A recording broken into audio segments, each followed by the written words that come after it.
programa Memória e História Oral da Fundação Arquivo e Memória de Santos, hoje com o jornalista e escritor André Argolo. André, vamos começar desde o início mesmo. A cidade que você nasceu e a data, né, do seu nascimento, o local de nascimento, o nome dos seus pais. Eu sou nascido em Santos mesmo, na Casa de Saúde, ali da Conselheiro Nebias. Minha mãe é Marisa, meu pai é Edivaldo. Nasci em 17 de março de 74. E o primeiro presente que eu ganhei em vida do meu tio, Herman, foi uma camisa do Santos, pequenininha, assinada pelo rei.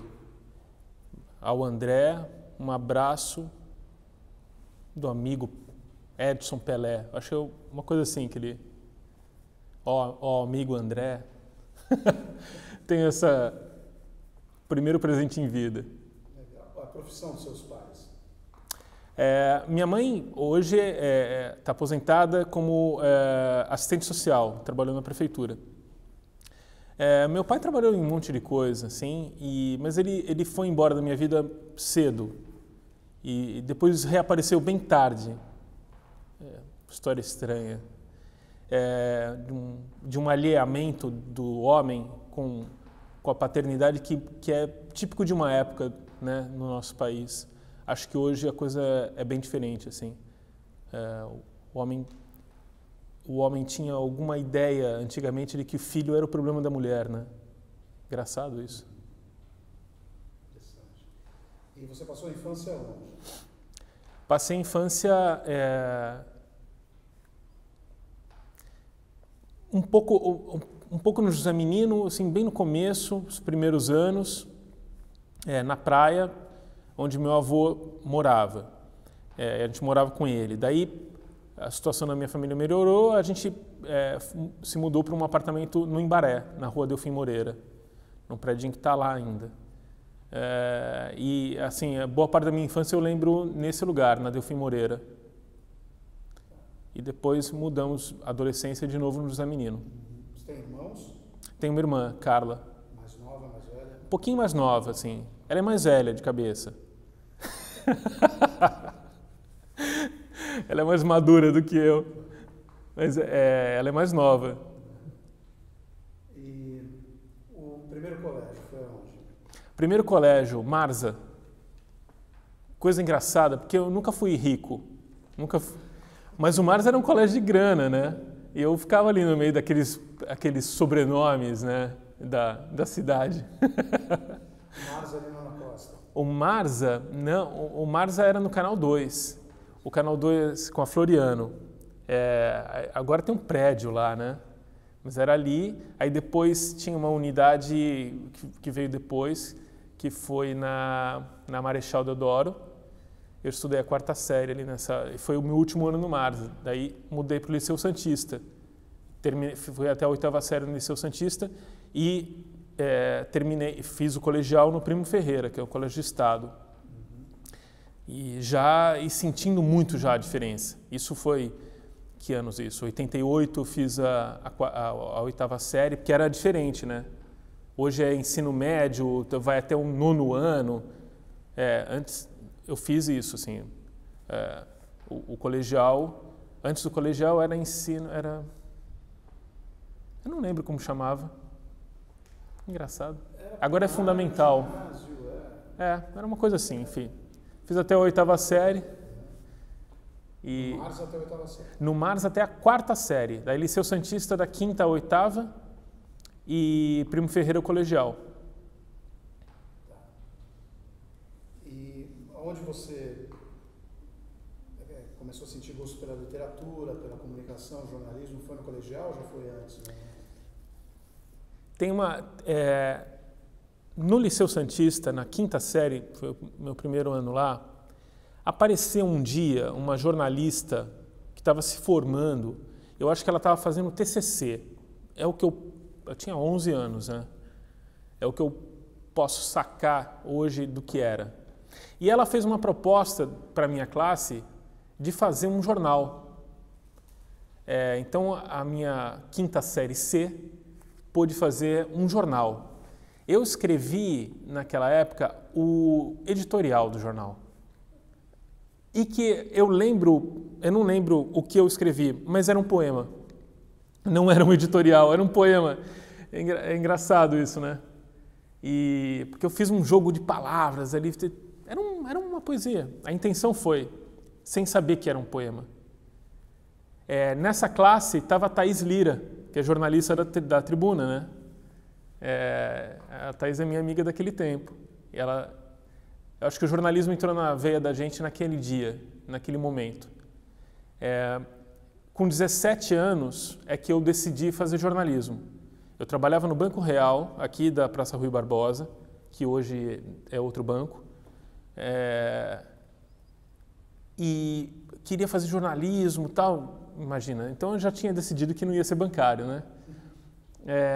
E aqui na Rua do Comércio, onde a gente está agora, na Casa de Frontaria Azulejada, mais perto da Rui Barbosa, tinha um escritorinho numa casa que era a sucursal da Folha de São Paulo. Eu bati lá um dia para perguntar para os caras como é que era jornalismo, o que era. Os caras eram Mauricy de Oliveira e Paulo Rita. E daí eu entrei na redação, era uma bagunça. Jornal colado nas paredes, jornal espalhado pela mesa. Eu achei aquilo incrível. E daí eles começaram a contar como era o dia a dia deles, de apurar as notícias, de ir nos lugares que estão acontecendo, entrevistar e tudo mais. Eles foram comigo, eles me convidaram, eu fui com eles trabalhar em alguns momentos, assim, ver eles trabalhando, aliás. E daí eu falei, é isso que eu quero. Literatura. A literatura não entrou, assim, eu escrevia muito. Eu sempre gostei muito de escrever, né? E fazia redações longas e eu tentava botar toda a criatividade que eu podia ter nessas histórias. Mas não era um período amistoso para esse desejo. Eu acho que as pessoas da minha idade, eu tenho 43 hoje, estudaram numa escola já bem massacrada pela ditadura. Então, o ensino era de língua portuguesa, né? Muito em cima da gramática, muito em cima de pragmatismo, de encaixotamento. A literatura é expansão, a literatura é liberdade. A coisa não conversa. Então, as minhas redações eram julgadas pelos erros ortográficos ou gramaticais que eu cometia. Então, como eu escrevia 3 páginas, eu sempre tinha nota baixa em português. E, sem medo, eu detesto a professora desse tempo, porque eu prefiro não falar quem era. Mas é muito desincentivo, é muita falta de sensibilidade, é uma visão muito curta da vida, você tolher uma criança que está querendo se expressar pelo texto. É uma burrice sem tamanho. E eu fui muito desincentivado, né? Mas gostava, escrevia. E depois, assim, na escola, alguma coisa que me pipocou, assim, falei, olha, que expressão legal, mas, assim, muito pouca luz sobre a literatura, muito pouca luz eu tive na escola. E o que eu posso lembrar, um pouco de Alfonso Guimarães, Ismália, né? Aquilo sempre me arrebatou, Ismália, quando Ismália enlouqueceu, pôs-se na torre a brilhar, viu uma lua no céu, viu outra lua no mar, né? Na verdade, ela se joga no mar para pegar a lua e morre, mas alcança a lua no céu. Essa é a brincadeira do poema, assim, eu acho ele forte. E Augusto dos Anjos, né? Essa mão vil que te beija, né? Escarra nessa boca que te beija. As leituras obrigatórias, o Augusto estava sempre lá, né? O Augusto, aquilo, olha, que legal, pode fazer assim? Mas foi isso, assim. Daí o jornalismo, no jornalismo a coisa vai muito para a prática, querer mudar o mundo, querer derrubar os podres, querer contar as histórias.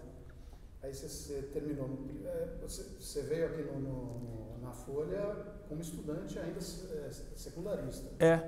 Eu estava no terceiro colegial. por aí, o segundo ou terceiro colegial, para ter certeza. É jornalismo que eu quero? Fui lá e perguntei, sim, era. Aí, a entrada na faculdade foi tumultuada. Eu prestei 2 vestibulares. Prestei na Unesp, que era em Bauru, a faculdade, e prestei aqui para a Unisantos, que era o curso de jornalismo que tinha. Não tinha Unisanta ainda. Aí passei nos 2. Passei bem, passei. Foi uma surpresa. A prova da Unesp eu fiz com uma garra. Eram 3 dias de prova. E eu fiquei até o último minuto possível, assim, inventando resposta. Eu queria aquilo e consegui, mas não consegui ir. Minha família não tinha grana para me bancar em outra cidade e eu não tive coragem. Era Bauru. Bauru é longe. Eu tinha que me bancar, né? Daí pedi transferência no banco, o banco aceitou a transferência, daí veio uma resposta que não ia ter mais a transferência, porque a agência estava sendo investigada por problemas administrativos. Era algum desvio de grana que teve lá e os caras pararam tudo. Aí, caiu uma pedra involuntária, né? Pá! Caramba, eu já tinha cancelado a matrícula na Unisantos, então resultou que o Sérgio Guide me salvou. Eu fui nele e ele era diretor da Faculdade de Jornalismo, de Comunicação na Unisantos. Eu expliquei a situação para ele. Professor, eu passei em 2 e não vou ficar com nenhuma, por favor. Aí ele viu lá que eu tinha passado em RP também, como segunda opção ou terceira opção. Tinha uma manobra burocrática qualquer que dava, e ele me deu uma vaga em RP. E daí eu briguei depois também, graças a Dirceu Fernandes Lopes, que brigou pela gente, que queria passar de RP para o jornalismo.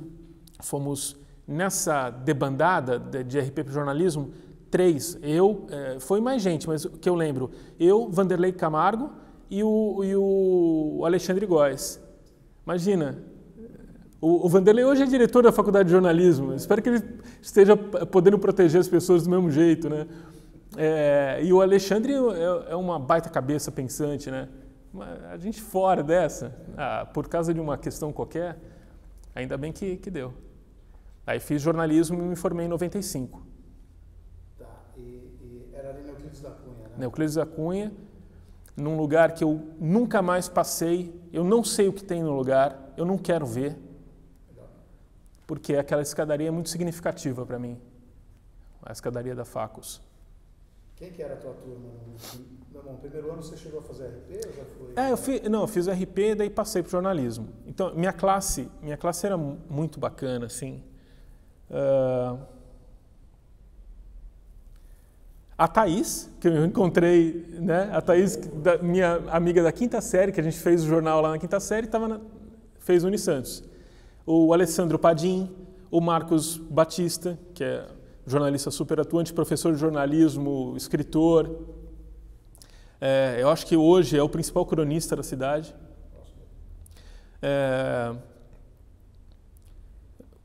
O Alexandre Góes, o Alessandro Atanes, que é historiador e jornalista, a Eliane Nunes, tanta gente, eu vou ser injusto, porque eu não vou lembrar de todo mundo.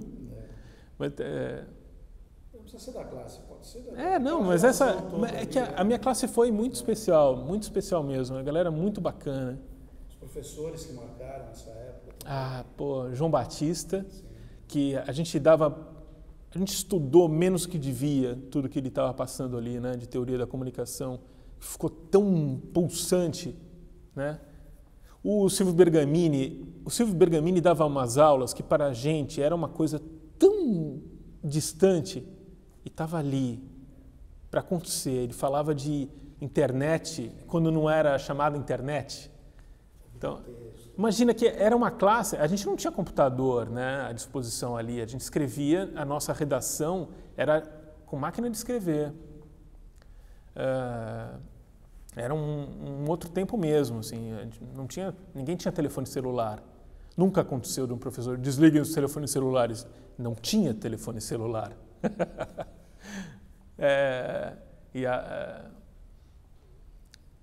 O Dirceu Fernandes Lopes, o Carlos Manente, a gente teve muito bons professores. Tadeu foi professor de fotografia. Outro dia me desculpei com ele, falei, Tadeu, como fui burro, eu devia ter prestado atenção mais na sua aula, que hoje eu preciso tanto disso.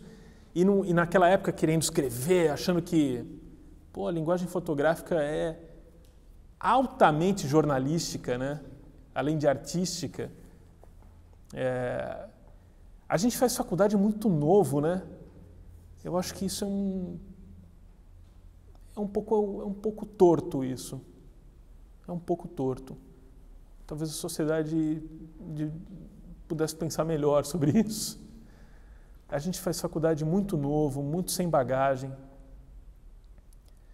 Eu acredito que fazer faculdade com 30 anos já seja uma diferença grande, né?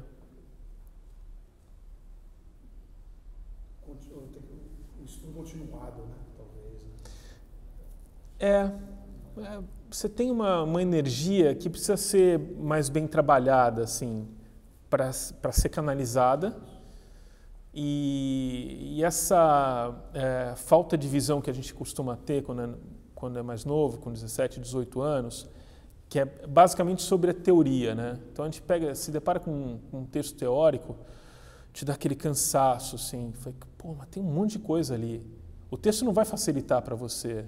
E a gente fica um pouco mimado da coisa ser mais fácil. Hoje, imagino que seja mais ainda, essa preguiça que dá de encarar um texto mais difícil. Eu falei, irmão, como se fosse um entrevistado, como se fosse um entrevistado difícil, que eu preciso arrancar dele a notícia. É aquele texto teórico ali, enfrenta ele. Mas a gente tem pouca paciência e pouca visão nessa época. E uma iluminação para conseguir isso que não é muito bem feita. Os professores muitas vezes falam assim, tratam como se fosse óbvio que você tenha que ler e compreender aquilo e esquecem de como era ter 18 anos, eles próprios. E mesmo que não sejam eles próprios, porque eles com 18 anos de repente conseguiam enxergar, mas enxerga o outro e a média, a maior parte das pessoas não alcança com tanta facilidade isso. E tem que ter um esforço, né? Não sei, algo que eu penso sobre isso. Também acho que o jornalismo caberia bem como uma pós-graduação e não como uma graduação. E aí você ficou 4 anos na Unisantos e focado que você ia ser jornalista o tempo inteiro? O tempo inteiro. Eu comecei a trabalhar no segundo ano. Isso que eu ia te perguntar. O Banco Real teve um corte no final do primeiro ano de faculdade. E daí eu entrei no corte. Eu acho que foi, claro, o cara vê lá que eu estou fazendo jornalismo, não é o futuro para o banco, né? Mas teve um episódio jornalístico, vamos dizer. Os aposentados vinham receber no banco naquela época, né? Tinha que receber no banco, na agência. E a agência com ar-condicionado grande. Houve uma determinação para colocar os aposentados do lado de fora, no calor santista. Eu achei aquilo um absurdo e fui em cima da minha gerente na época e esbravejei com ela. Eu acho que aquilo determinou a minha demissão. Aí peguei o dinheiro da rescisão, eu podia sobreviver um tempo, né, para pagar a faculdade, ainda tentei um outro emprego temporário, trabalhei no Moinho Santista, fabricava gelatina, farinha, em escritório. Tive até uma proposta para ficar lá. Meu chefe era tão legal, Marcelo, e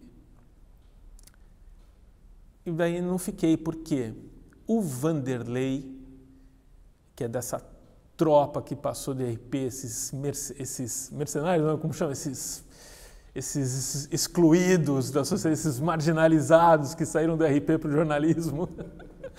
O Vanderlei trabalhava com o pai, eles tinham uma produtora, a Flip Video, que eles faziam reportagens já para a TV Litoral e para a TV Mar, que estava começando e tal. E o Vanderlei e o Sérgio Williams criaram um programa. O Vanderlei, o Sérgio e o Christian Godoy criaram um programa, que era o Periscópio. Eles próprios vão poder contar essa história melhor, né, desse início, porque eu acompanhei assim, diz ele. Porque daí o Vanderlei me convidou para trabalhar junto. A gente era muito amigo nessa época. E daí foi meu primeiro trabalho.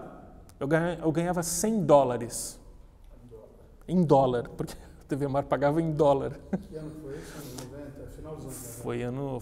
Foi em 1992. É início dos anos 90. É. Collor, né? Collor, era tudo em dólar. Né? E daí eu tinha que ir na casa de câmbio e tinha meu salário. Aquele dinheiro não pagava a faculdade, mas aí o Periscópio, a TV Mar tinha um acordo com a Unisantos, eu ganhei bolsa. A sorte foi me abrindo portas, assim, né? O Periscópio foi uma grande escola, porque lá eu fazia iluminação, ajudava na pauta, às vezes eles me deixavam fazer reportagem, deixavam mesmo, porque eu não tinha a menor condição de fazer. Mas foi tão importante para a minha formação e um programa que poderia ser feito hoje. O Sérgio Williams trabalhava no Diário Popular nessa época e ele escrevia os textos, muitos textos ele escrevia ali, numa máquina que tinha tipos maiores, assim, era uma máquina incrível. E depois eu trabalhei no Diário Popular. E aquela máquina estava lá e eu adorava escrever nela. Era a máquina que o Sérgio usava. E você ficou no Periscópio quanto tempo? O Periscópio durou 93, 94 talvez, não lembro mais. Eu poderia perguntar para uma entidade que está baixando aqui, mas eu vou ficar nessa indecisão. Mas durou 93, 94 em parte, pelo menos, assim. Aí, por causa do Periscópio, eu consegui uma vaga para trabalhar finais de semana na rádio Serra do Mar e Enseada. A Enseada era incrível, era uma rádio incrível. Programação maravilhosa. E daí eu fazia plantão de jornalismo, né, que era cozinhar nota, né, na verdade. Só que, nessa eu dei notícias muito relevantes. Eu dei a notícia da morte do Tom Jobim, eu dei a notícia da morte do Ayrton Senna. Eu tava doente naquele dia. Foi forte isso. Estava assistindo o GP, estava muito doente, e daí... É ruim de lembrar, né? Mas daí você tropeça nas notícias, né? Isso estudando, né? Estudando, levando a faculdade. Faculdade de jornalismo você vai levando, né? À noite, né? Eu já não queria mais ir para a faculdade, eu queria trabalhar, queria logo meu diploma para poder trabalhar, porque a gente era obrigado a ter o diploma, né? André, então você ficou na Enseada? Aí fiquei, e daí a coisa foram surgindo oportunidades ali mesmo. Da Enseada Serra do Mar, daí passei a trabalhar dia de semana. No 4º ano da faculdade, eu trabalhava nas manhãs lá na Enseada e na Serra do Mar. Daí surgiu vaga na produção da TV Mar, eu fui para a produção da TV Mar. Tudo isso era proibido, vamos dizer, porque eu estava estudando ainda, mas eu já era jornalista, né? Estava em formação, mas já era. E o Periscópio foi ficando mais de vez em quando, tal. Todo mundo, né? Porque quem era o Periscópio? Além do Sérgio, do Vanderlei, o Cristiano acabou não ficando. O Cristiano hoje que é filósofo, ele trabalha, né? É professor, e a Rosana Vale começou ali, né? Não sei se ela teve emprego antes, posso estar, mas ela, no começo dela, no início de carreira dela, passou pelo Periscópio. A Andréia... Andréia, esqueci seu sobrenome. Andréia Simões e o Eduardo Barazal, que era repórter de esportes, de rádio, e fazia reportagem lá no Periscópio. E daí, então, eu comecei a trabalhar na produção da TV Mar. Quando eu me formei, em 95, em 96, o Manente já tinha falado comigo. O Manente era diretor de jornalismo da TV Tribuna. Ele já tinha falado, olha, tá para começar o SPTV, não era SPTV, era o Jornal da Tribuna, primeira edição. Porque o SPTV, primeira edição, tinha sido reformulado e tal, e as praças iam ter, né, também. Então, deve rolar, tal, e quero você trabalhando comigo, tal. E eu, nossa, né, recém-formado, e trabalhar na TV Tribuna. não sabia se isso ia rolar ou não. Tinha uma possibilidade, tinha uma galera indo trabalhar no Mato Grosso, que me convidaram, falaram, você não quer ir e tal? Acho que foi o Adilson que me falou sobre isso. Vamos, a gente está indo, tal, você não quer ir? Eu falei, talvez, se não rolar aqui a TV Tribuna, eu vou, mas rolou a TV Tribuna. E daí fui trabalhar na TV Tribuna. Fiquei 3 meses nessa primeira passagem, pedi demissão, porque eu fiquei bravo que o Manente me deu uma bronca que eu achei muito injusta, não preciso entrar em detalhes, eu era muito bravo nessa época. Aí liguei no Diário Popular, tem emprego aí? Né? Não, foi assim, o Ricardo Cota me ligou, ele estava saindo do Diário, ele queria sair do Diário. Tem emprego aí na TV Tribuna? Tem, o meu. Se você sair daí e eu puder ir para aí, você tem o meu emprego. Eu fui para o Diário e o Ricardo não foi para a TV Tribuna. Foi uma troca injusta. Quem é que estava no Diário nessa época? Diário Popular. Além do Flávio, que era quem comandava a redação, o André Kovalevski, que foi um dos melhores jornalistas com quem eu trabalhei, o Marquinho, era o Marquinho e a Fernanda, acho que trabalhavam lá. Fernanda Lopes. O Kovalevski, o Marquinho, a Fernanda, eu, Flávio, eu estou esquecendo de alguém. A Gaia? Não, a Gaia não. Especiais, né? Não, acho que a Gaia não estava, não. A Gaia trabalhava na TV Mar. Caramba, que engraçado, né? São 20 anos isso e eu já estou misturando tudo. Misturo tudo. Isso é normal, a memória assim, mas é isso. Cobri Câmara, política. Fiz umas matérias que eu me orgulho um pouco, assim, algumas matérias, apesar de ser um cara novo. Por exemplo, teve uma matéria que eu fiz no Diário Popular sobre o perigo daqueles barris pressurizados da Alemoa. Eu cresci com meu avô falando que a Ilha Barnabé podia explodir e explodiria Santos. E eu fui investigar isso, fui conversar com técnicos na época, com especialistas em meio ambiente, não sei o quê. E o que eu descobri é que a Ilha Barnabé não era o perigo, que o grande perigo eram os barris pressurizados da Alemoa. Por causa disso, dessa palavra, pressurizados. Pá! E daí eu fui ver em redor da Alemoa, muito perto daqueles barris, tem a população que mora ali. E fui ver o que aquela população sabia desse perigo. As pessoas sabem o que fazer caso aconteça alguma coisa? Então a matéria era isso, basicamente.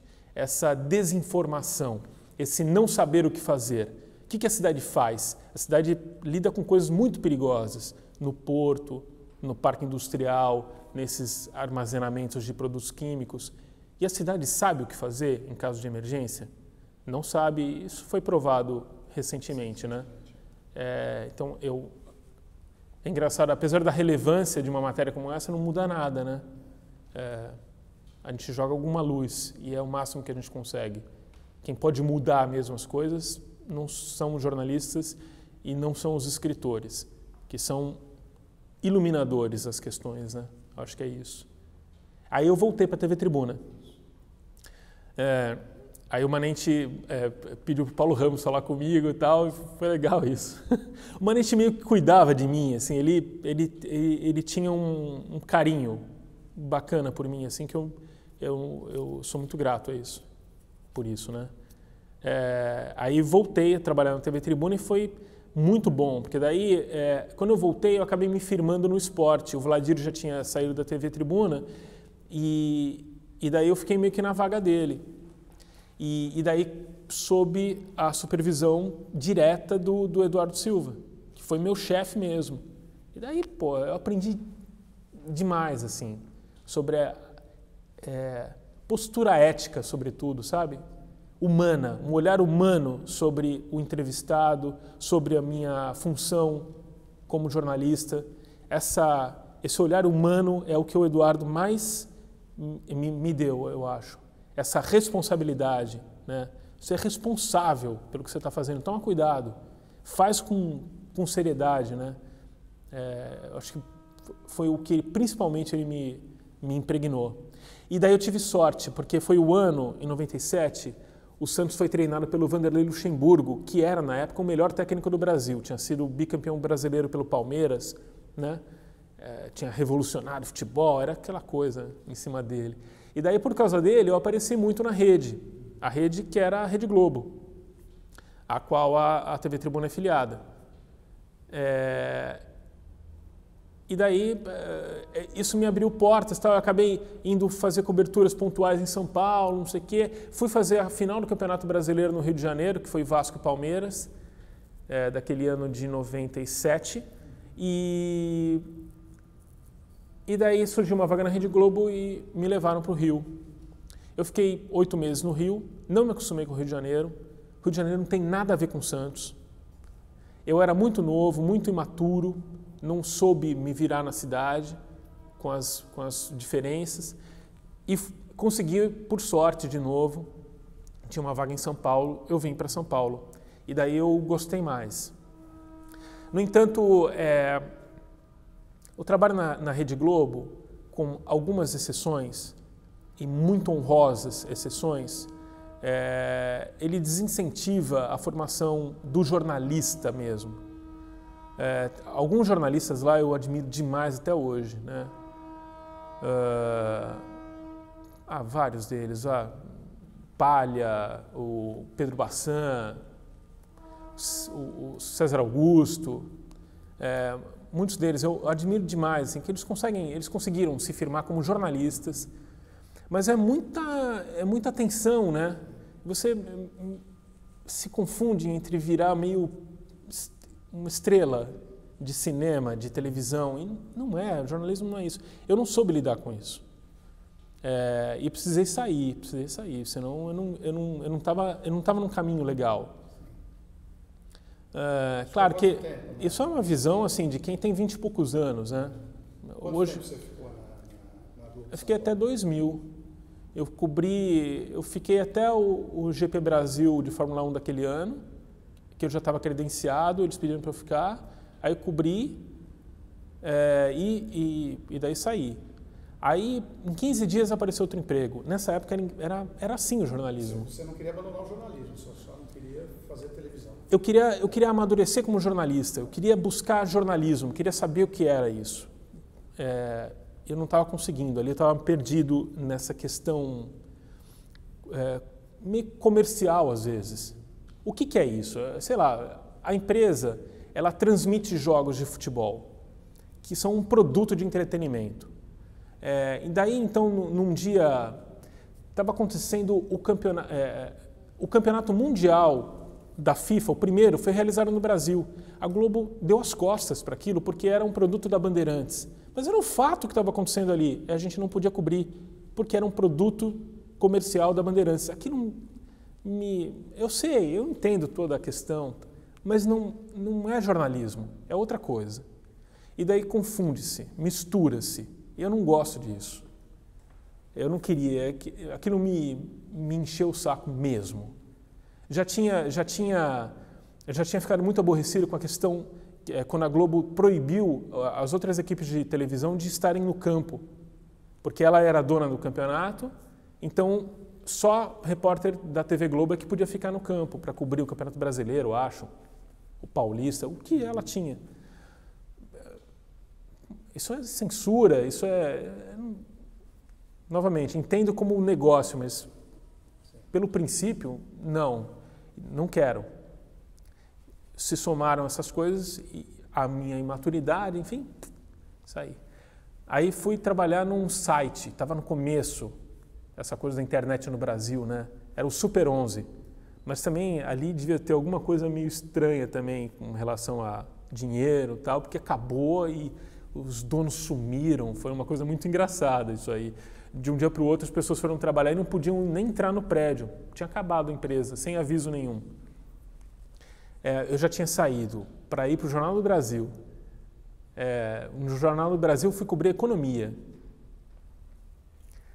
Então eu entrevistava Pedro Malan, que era ministro da Economia na época. Jornal do Brasil, mas sucursal de São Paulo. Sucursal de São Paulo. Sucursal de São Paulo que tinha lá o fantasma do Ides Fonseca, que tinha sido meu professor, né? Caramba, os jornalistões já passaram por aqui, né? E eu trabalhava, aí quem me ajudou nesse trabalho foi o Flávio Freire, que é um grande jornalista. Hoje ele trabalha no Globo, O Flávio que me ajudou a entrar no Jornal do Brasil. Fiquei pouco. Aí também, eu namorava, estava apaixonadão, vim morar em Santos de novo.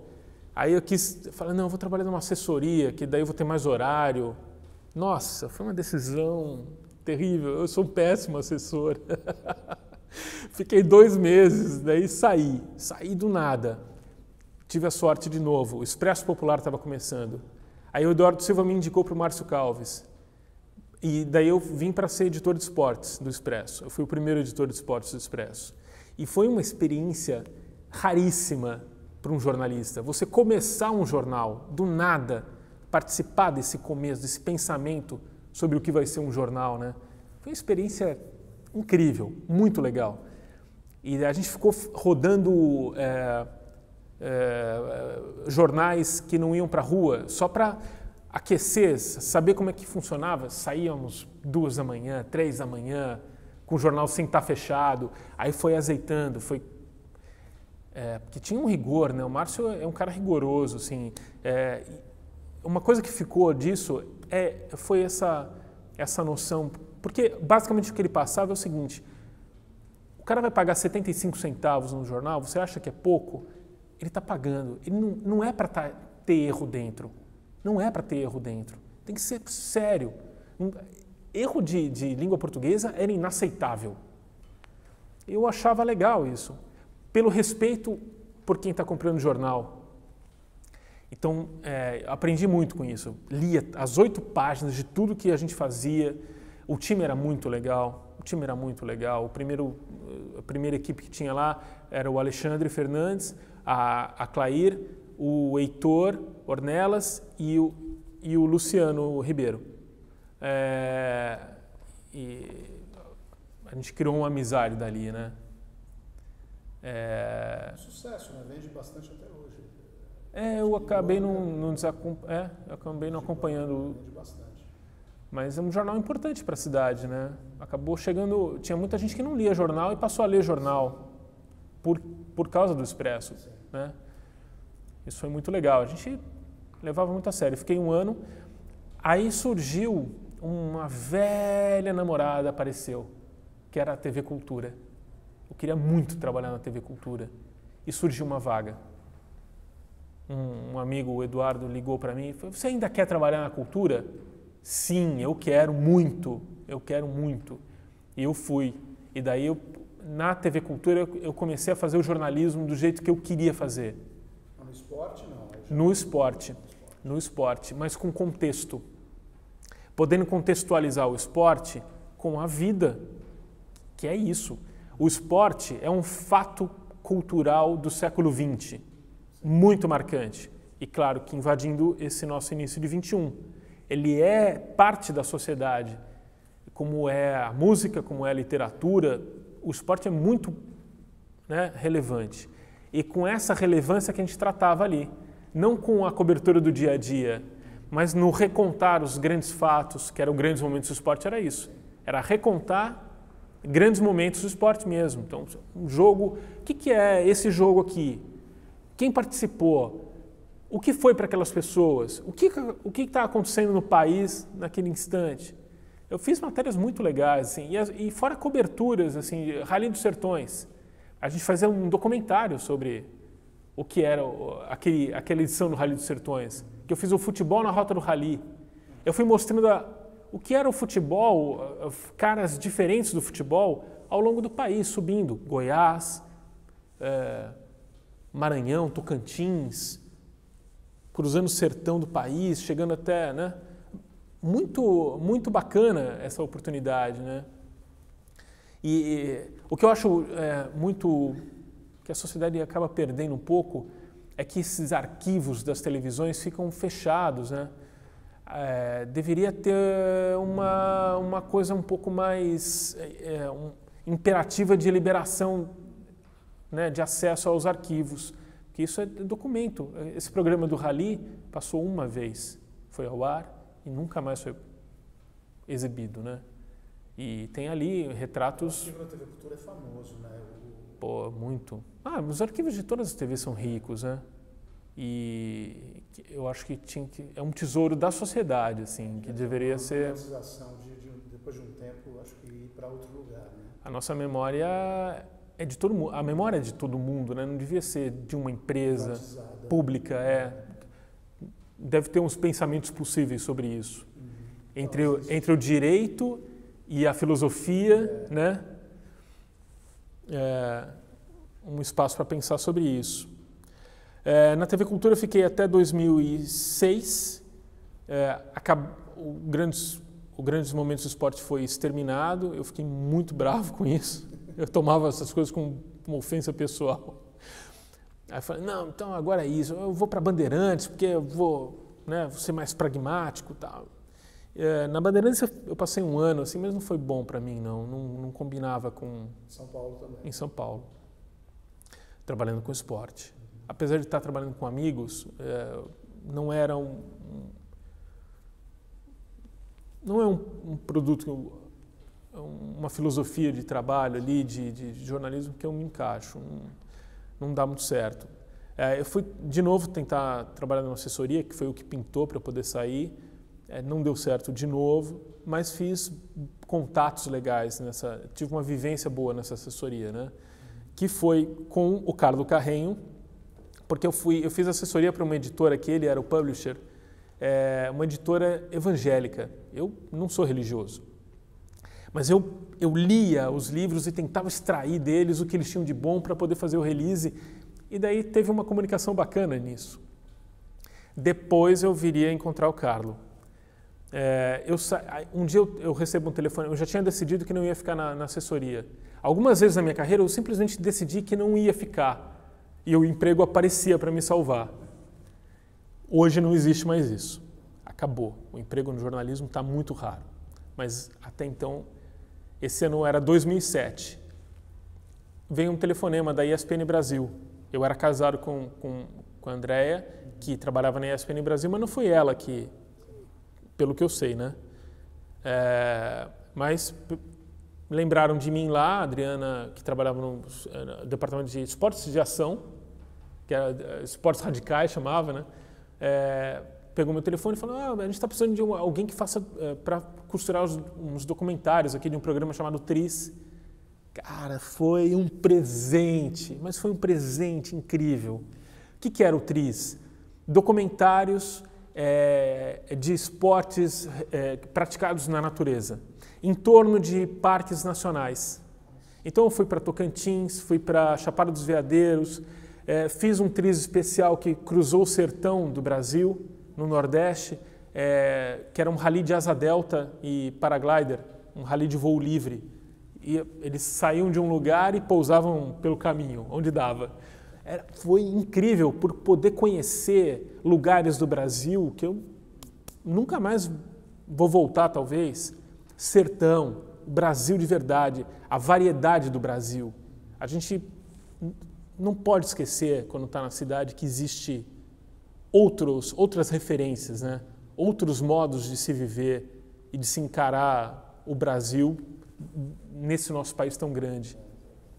Fica muito curta a nossa visão, né? E isso amplia. Então, o jornalismo me deu essa possibilidade. E daí, nesses documentários, o trabalho era contextualizar, era poder contar o que era a natureza naquele lugar, o que era o modo de vida naquele lugar, os problemas sociais, de alguma forma iam entrando ali.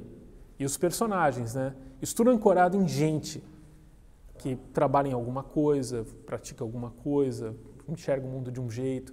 Então, foi maravilhoso. Continuando o programa Tris na ESPN Brasil, eu fiquei 5 anos na ESPN Brasil, que foi o meu último grande emprego no jornalismo.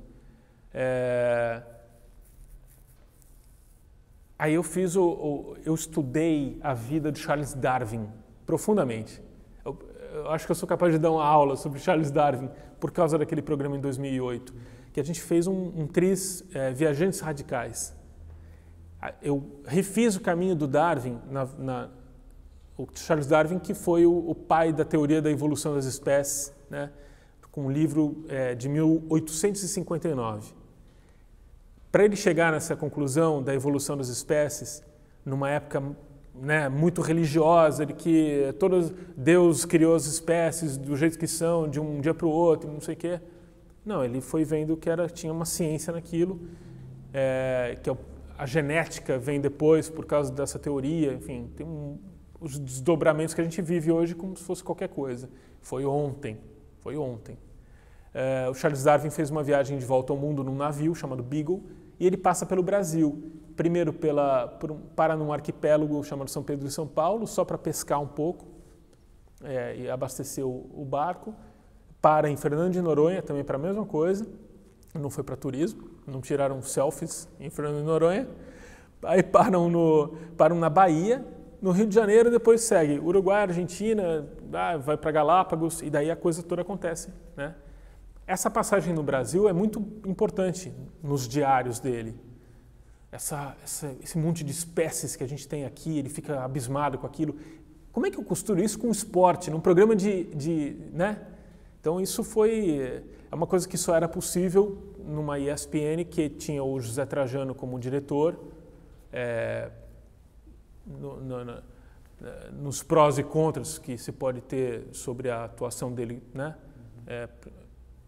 Ele permitia que se fizesse jornalismo mesmo, aprofundasse alguma coisa, se investisse dinheiro em produzir material jornalístico de qualidade.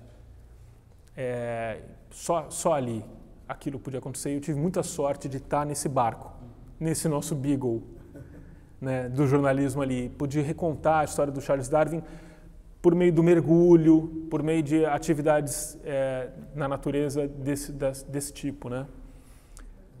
Também subi o Rio São Francisco para contar a história do Richard Burton, que é um inglês que, inclusive, morou aqui em Santos um tempinho. Sim.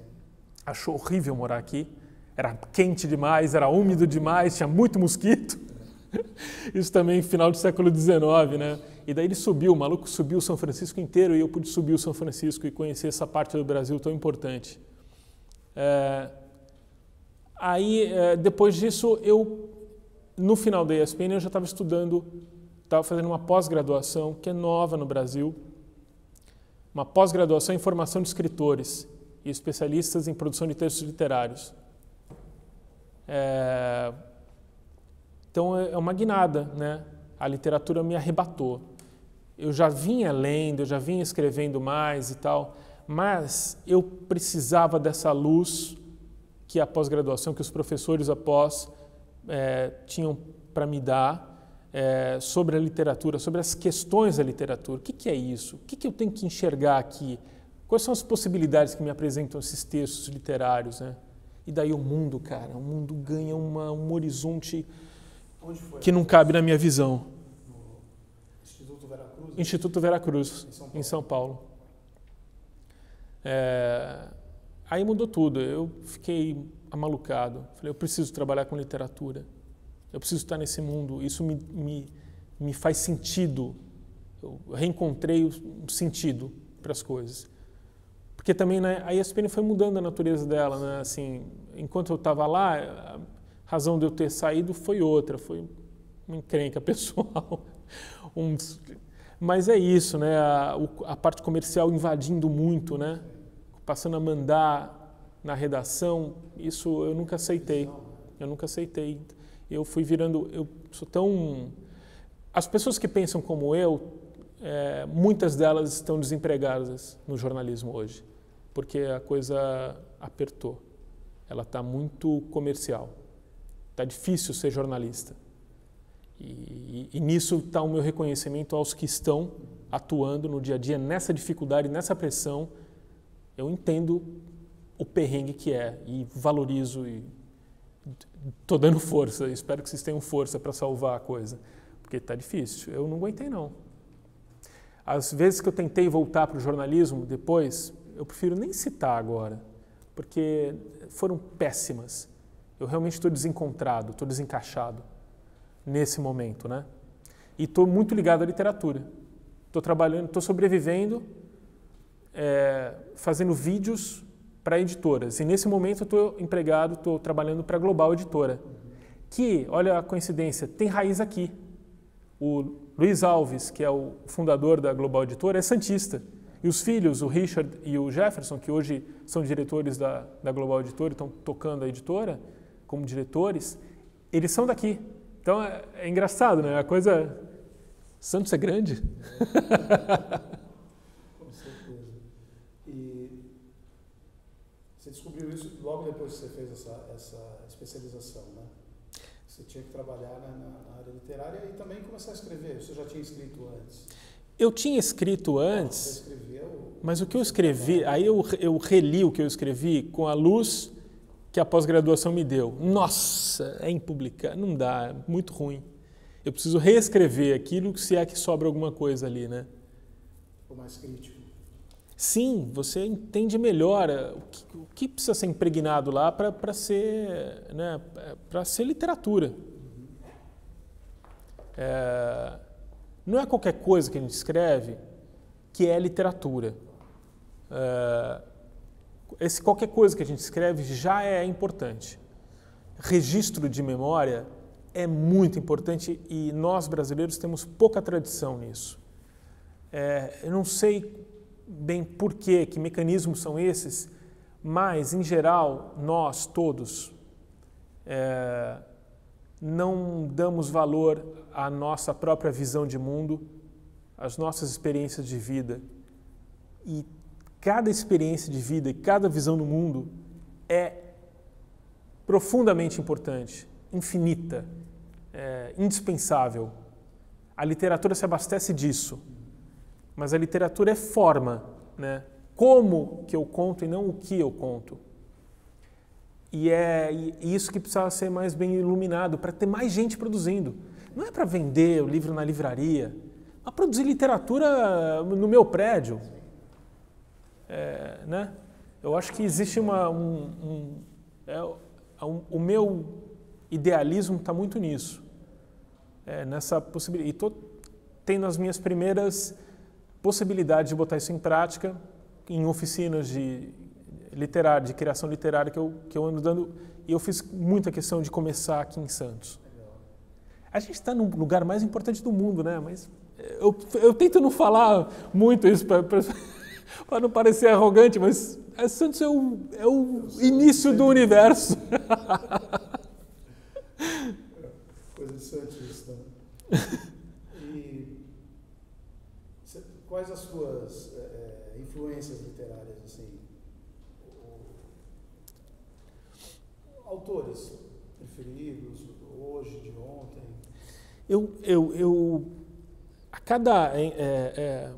Em algum momento eu achei que eu conhecesse alguma coisa de literatura. Na pós-graduação eu fui vendo que a cada momento em que eu fui conhecendo mais, eu percebia que eu conhecia muito pouco. A cada momento em que eu conheço mais a literatura, mais ela é menor em relação ao que eu ainda não conheço. É impressionante, é muito vasto. Então, antes da pós, eu já tinha escritores que me motivavam muito e que são importantes até hoje. O José Saramago, o Gabriel Garcia Marques, principalmente esses dois. Um que mudou muito a minha forma de ler o mundo foi Drummond. Os poemas do Carlos Drummond de Andrade, eles não são fáceis de entrar e... Você não entra e entende tudo que está ali. Existem camadas de significação nos versos. E às vezes são versos que um parece não conversar com o outro, mas eles estão montando um cenário que diz uma outra coisa. Essa é a dificuldade de entrar na poesia quando a gente não tem alguém para ajudar a iluminar isso. Eu não entendi de cara, então já era? Não, eu preciso insistir, eu preciso conversar com aquele texto. Por que ele está me tocando? E eu nem sei direito por quê. Primeiro, porque eu estou mais aberto a isso. Segundo, que é esse mesmo trabalho. É o oposto de quase tudo que a gente vive hoje, da TV, a edição de imagens, o cinema, o texto curto da internet, fica tudo num raso. E a literatura, ela é profunda. Essa profundidade leva tempo, não é Propaganda é outra coisa. É uma coisa absolutamente fundamental para o ser humano. A gente é menos humano se a gente fica só nesse raso, porque, por natureza, nós somos muito profundos.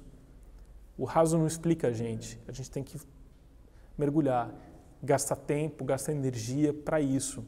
Tem que entender que é assim, né?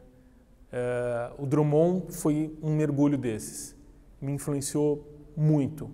Aí, tanta gente, Manuel Bandeira, Nicolas Baer, outro dia topei com o livro do Roldão Mendes Rosa, jornalista aqui de Santos, escritor, zaço, poetaço. Me tocou profundamente, assim. Recentemente, não paro de falar do Alberto Martins.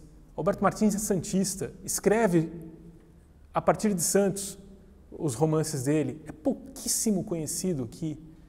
Mesmo as pessoas mais intelectualizadas conhecem pouco o Alberto Martins. Ele é incrível.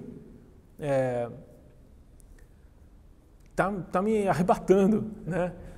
Muitos escritores, Coetzee,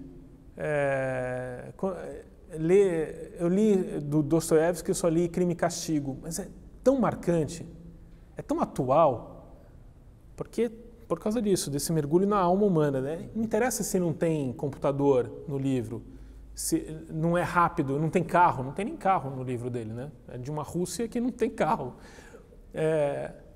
Mas eu tô ali. O cara que pega metrô comigo está ali naquele livro do Dostoiévski, de forma muito aprofundada. Os clássicos. Os clássicos eu estou tentando recuperar, porque a minha formação é muito ruim, né, nesse sentido. Quem trabalha muito não tem tempo de ler, né? Tem essa complicação. Né? Eu acho que é mais assim o costume, né? É mais difícil de começar a ler, mas depois... Eu leio no metrô, eu leio no ônibus, eu leio em qualquer lugar. Eu estou sempre com o livro na mão. E eu até descobri nisso uma atitude política, sabe? Eu parei de guardar o livro na mochila. Eu quero ficar com ele na mão. Propaganda. Não é isso. Assim, o cigarro no cinema aparecia sem querer nos filmes, né? A Rita Hayworth. Todo mundo com o livro na mão... é legal tá um livro na mão, né? O que tem nele? Que legal, olha, escorre a lágrima, te causa riso, te causa emoções e te ajuda a fazer conexões de conhecimento no mundo. Você relaciona melhor a tua vivência com a do outro, com o lugar que você está, a importância da história, o que influi a história naquilo. A literatura costura tudo isso, né?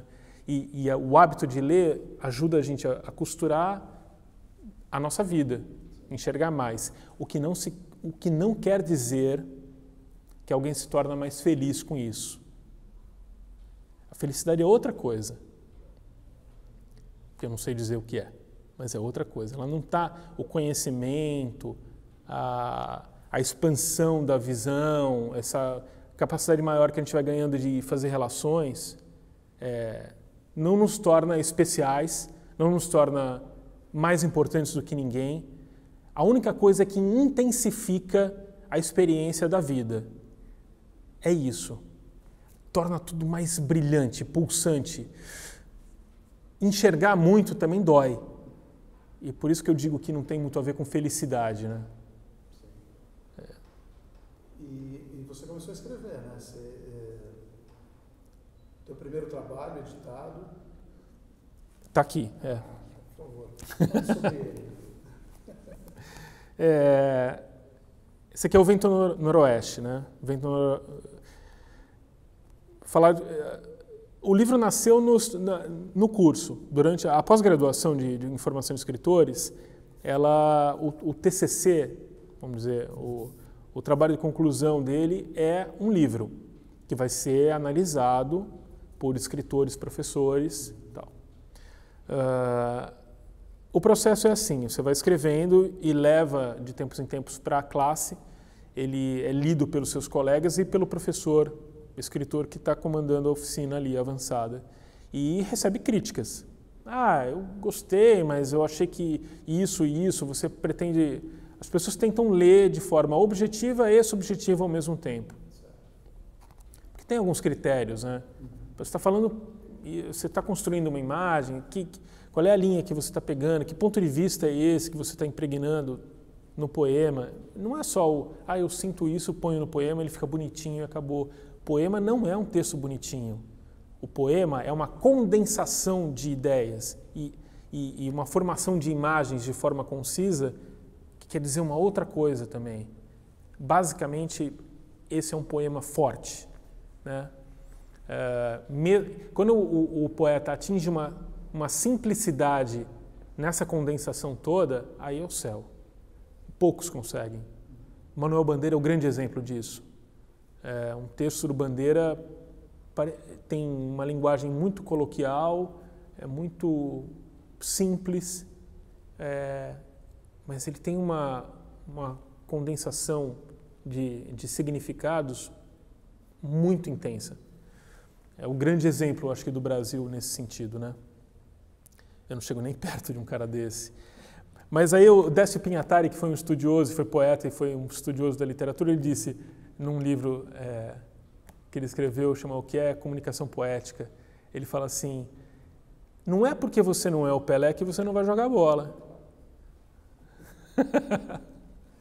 Então, eu joguei bola. Daí eu escrevi O Vento Noroeste, que foi analisado no curso. Com as análises do curso, eu dei uma última revisada nele, fiz mudanças, algumas, e mantive algumas teimosias, que a literatura também é isso. Ele é um livro duro, ele é um livro que tem um ponto de vista sobre o mundo, basicamente que é o seguinte, que desse jeito que a gente está fazendo vai acabar. É isso. Desse jeito que a gente está vivendo, vai ser destrutivo, não tem outro jeito. É uma lógica simples. Dessa maneira, vai acabar. Então, ele tem os poemas têm essa carga, essa visão do mundo, naquele momento principalmente, que eu precisava expor. Infelizmente, ele fica cada vez mais verdadeiro ao longo dos anos. Então, lancei em 2014, estamos em 2017, está tudo mais intensificado, essa visão destrutiva, né? Que eu acho que não vai parar ainda, né? Do nada, mas está registrado aqui. Tem o nome de Vento Noroeste por causa disso. Bem santista. Na verdade, o que tem de otimismo nesse livro está impregnado nesse título de alguma forma.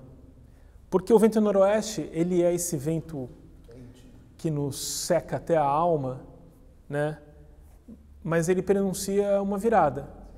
Esse refresco duro também, que é o vento sul e a chuva, a tempestade que vem depois, mas ele é um alívio, é uma mudança, é uma possibilidade de mudar alguma coisa. E ao mesmo tempo, no fim do livro, tem poemas que... Tem um poema, principalmente, que é dividido em algumas partes, que é na parte de evolução, né? Evolução. É o contrário da evolução que eu trato aqui, que também se muda tudo e a gente recomeça fazendo do mesmo jeito, é destrutivo novamente. Basicamente é isso. O Vento Noroeste é isso aí. Depois que eu batizei o livro, eu descobri que a Regina Alonso tinha um livro também chamado Vento Noroeste.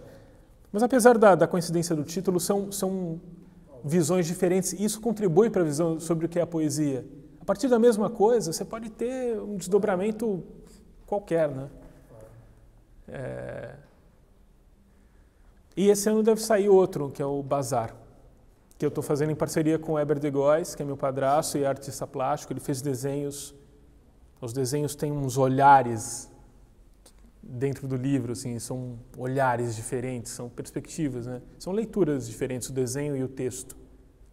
O desenho e o texto são a mesma coisa de alguma forma. Tudo tem uma leitura, né?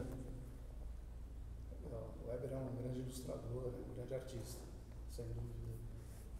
Então, para encerrar, André, eu queria que você escolhesse um poema, um trecho que você quiser aí para secar os corações das pessoas. Aí, quando eu já tinha decidido pelo Vento Noroeste, daí eu tropecei num texto, numa crônica do Vinícius, no Vinícius de Moraes, que chama O Vento Noroeste. Depois eu descobri também, existe uma crônica do Rubem Braga falando do Vento Noroeste, do Rio de Janeiro, mas ele cita Santos. Ele fala, o vento noroeste daqui, do Rio, não é tão forte, tão significativo quanto é o de Santos. Mas daí ele fala dessa sensação do vento, né? Na crônica do Vinícius, ele fala assim, do Vinícius: ou muito me engano, e nesse caso corrija-me o gabinete de meteorologia, ou foi mesmo o vento noroeste que se pôs desde 10 horas de anteontem a soprar sobre a cidade, secando o coração das gentes. Trechinho que serviu de epígrafe. Posso ler A Cores. Os poemas não são curtinhos nesse livro, mas A Cores é o primeiro do livro. Sempre nessa época do ano, a vida fica insuportável. Vermelho violento inunda o passeio, tarda manhãs para outros dias, como se todos pudessem despertar outra vez. Impossível atravessar o rio movediço de flores caídas de uma única árvore, também de folhas e frutos que levam 3 dias dos galhos ao chão. A queda das flores demora mais. Rapidamente tudo evapora, escoa, desintegra. As flores não. O espetáculo rubro paralisa o trânsito, impede os caminhos de empregos, escolas, da feira, da casa de jogos. Espera-se da sorte que espere. A multidão não tem mais pressa. Em torno da ferida inflama outra cidade vertical e pensa sobre um coração exposto do que não pulsa mais. De todo o sangue derramado, o que mais avermelhou o mundo? A. Os vulcões. B. Os bois. C. As bruxas. Ou foi a vergonha? Não há quem não perceba o corte que finalmente purula. Amarelo queima. Mas ninguém varre as flores da rua principal. Nenhum alarme toca. Lá de cima, bem acima dos galhos, ainda é tudo muito azul. Essa doideira aí. Tem alguma coisa que você queira completar? Alguma coisa que a gente esqueceu de abordar, que você queira registrar? Cara, acho que só a importância de Santos como raiz cultural para mim, que eu estou podendo passar de alguma forma para o meu filho, que é paulistano, mas a gente vem com frequência aqui. Ele está tendo a vivência dessa vastidão que é a nossa praia. Qual é o nome dele? Felipe. Quantos anos ele tem? Mas eu chamo ele de Pepe. Pepe. E tem uma certa homenagem ao seu Pepe nisso. Eu gosto do apelido Pepe. Sim. Eu queria que fosse o nome dele. A mãe achou que não fosse nome. Falei, então arranja um nome para ele, que ele vai ser Pepe. E é o Pepe. Mas é um nome que traz um frescor, uma alegria, um jeito legal de ver a vida, né? Ele tem 6 anos e ele conhece bem aqui a Praia de Santos. É isso. Santos tem muita coisa e só precisa ser mais pulsante e menos careta, porque a nossa vocação é criativa, é realizadora. Acho que é isso. Ok. O programa Memória e História Oral e a Fundação Arquivo e Memória de Santos agradece ao jornalista e escritor André Argolo pelo seu depoimento. Muito obrigado. Obrigado. Muito obrigado.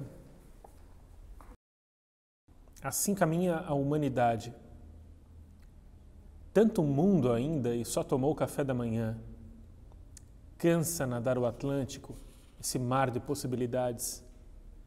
Tem fome na África e uma sede maior. Na Europa, para na cozinha. Não faltam casquinhas de croissant. Deve sobreviver.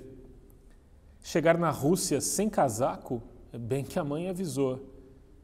Um rato roxo morde-lhe a canela e a febre não chega a tempo. Morre antes de pisar na ponta que aponta o Alasca. Duríssimo caminho. Um tiquinho a mais de humanidade teria sido o primeiro a refazê-lo.